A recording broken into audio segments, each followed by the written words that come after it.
Et si le vrai problème, ce n'était pas nos problèmes eux-mêmes, mais plutôt la façon dont on les regarde?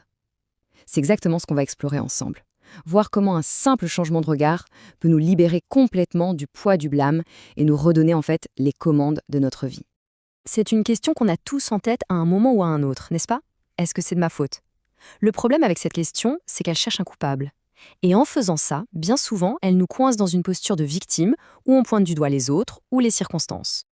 En réalité, tout bascule quand on arrive à saisir une distinction qui est fondamentale. La différence entre être coupable et être la cause. Ce n'est pas du tout la même chose. En fait, ce sont deux visions du monde radicalement opposées. Regardez bien. D'un côté, la culpabilité, ça nous ancre dans le passé. C'est lié au jugement, à la punition, et ça nous mène tout droit à nous sentir victimes. Et de l'autre, être la cause, ah, là, c'est tout l'inverse. Ça nous projette vers le futur. C'est une posture de création, de puissance, qui nous met en position de responsabilité. C'est toute la différence entre subir sa vie et la piloter. Le truc avec la culpabilité, c'est que c'est un prétexte un peu trop facile. C'est un piège presque confortable ancré très fort dans notre éducation, dans la peur d'être puni. Et ça devient l'excuse parfaite pour ne rien faire. On reste bloqué, on blâme ses parents, son éducation, la malchance, et au final, rien ne bouge. Bon alors comment on fait pour sortir de ce cycle? C'est là qu'on passe du constat à la solution. Voyons concrètement comment on peut devenir la cause de sa propre vie, activement. En fait, le chemin est assez simple. Il se fait en 3 étapes. La première, c'est d'arrêter de se plaindre, faire taire cette petite voix qui cherche toujours des excuses. La deuxième, c'est l'action. On arrête de subir et on se met à corriger, à réparer ce qui peut l'être. Et enfin, la troisième étape, la plus puissante.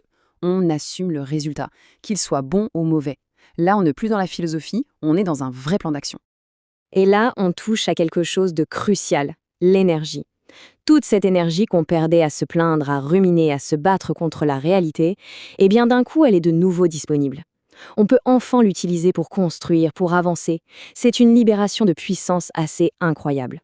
Et qu'est-ce qu'on fait de toute cette puissance retrouvée? On l'investit. On l'investit pour construire quelque chose de solide, de fondamental, une véritable confiance en soi, une confiance qui vient de l'intérieur. Attention, là, on ne parle pas d'une confiance superficielle, celle qui a besoin des autres pour exister. Non. On parle d'une force tranquille, d'un sentiment d'harmonie avec soi-même. C'est une confiance qui ne fait pas de bruit, mais qui est juste là, solide. Et le secret de cette confiance, il est où? Il est dans la cohérence. C'est aussi simple que ça. Quand ce qu'on pense, ce qu'on dit et ce qu'on fait sont enfin alignés, quand on commence à tenir les promesses qu'on se fait à soi-même, eh bien le conflit intérieur s'apaise. On devient une personne fiable, d'abord pour soi. Et c'est là que tout change. Pour vraiment bien visualiser cette idée, on va utiliser une métaphore très puissante, une image qui va tout clarifier.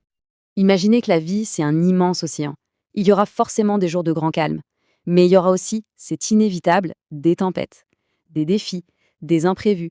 Ça fait partie du voyage pour tout le monde. Du coup, l'objectif, ce n'est pas de rêver à une mer toujours calme. Ça, c'est une illusion.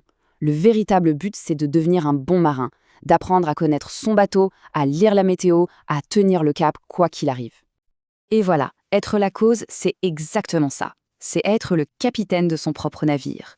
Un bon capitaine ne perd pas son temps à maudire le vent ou les courants. Jamais. Il compose avec, il ajuste ses voiles. Chaque condition, même la plus difficile, devient une information pour l'aider à avancer. Alors, une fois qu'on intègre vraiment cette idée, qu'on accepte cette puissance, il ne reste plus qu'une seule question à se poser. Et c'est peut-être la plus importante de toutes. Si l'on est la cause, qu'est-ce qu'on va bien pouvoir créer maintenant ?